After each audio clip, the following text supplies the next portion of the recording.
निशाना सटीक था, एक सोच समझकर किया गया हमला। लेकिन इस हमले के बाद हालात बेकाबू हो सकते हैं।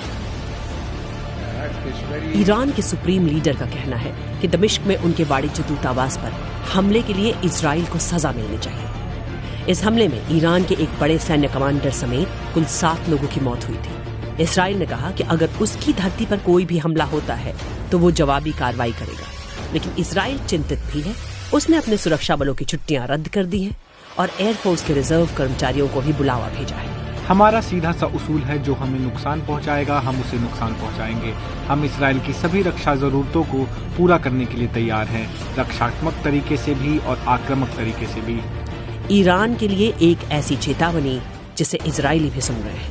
हमें पता है कि हमेशा कुछ ऐसी चीजें हो सकती हैं जो हमें हैरान कर देंगी, अक्टूबर वाली घटना की तरह। हमने शेल्टर तैयार किया है, अंदर पानी भी जमा किया है, रेडियो है, टीवी है, ताकि हमें ये पता रहे कि बाहर क्या चल रहा है। इजराइल पिछले कई सालों से ईरान समर्थित हिजबुल्लाह जैसे गुटों से लड़ता रहा, लेकिन ईरान से उसका कभी सीधा आमना सामना नहीं हुआ और ये इजराइल को सीधे संघर्ष के केंद्र में ला देगा। इसीलिए इजराइल और अमेरिका दोनों देशों के नेताओं की नजर तेहरान के अगले कदम पर है। इसीलिए वो आगे क्या कदम उठाता है उससे ये तय होगा कि जंग का दायरा बढ़ेगा या नहीं। फिलहाल तो लगता नहीं कि दोनों पक्ष जंग चाहते हैं, लेकिन इस बार किसी गलती की गुंजाइश बेहद कम है।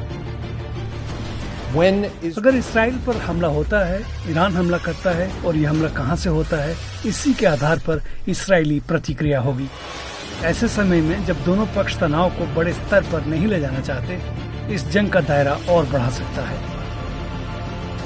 ईरान के विदेश मंत्री ने कहा है कि उनका देश इस इलाके में संघर्ष को बढ़ाना नहीं चाहता, लेकिन जिस तरह से उसके वाणिज्य दूतावास पर हमले की अंतर्राष्ट्रीय समुदाय निंदा नहीं कर रहा है, उसके बाद इजराइल के आक्रामक रुख को रोका जाना जरूरी है। इजराइल अपने 2 बॉर्डर पर जंग लड़ रहा है और उस पर सीरिया, यमन और इराक के भी कुछ संगठन हमले कर रहे हैं।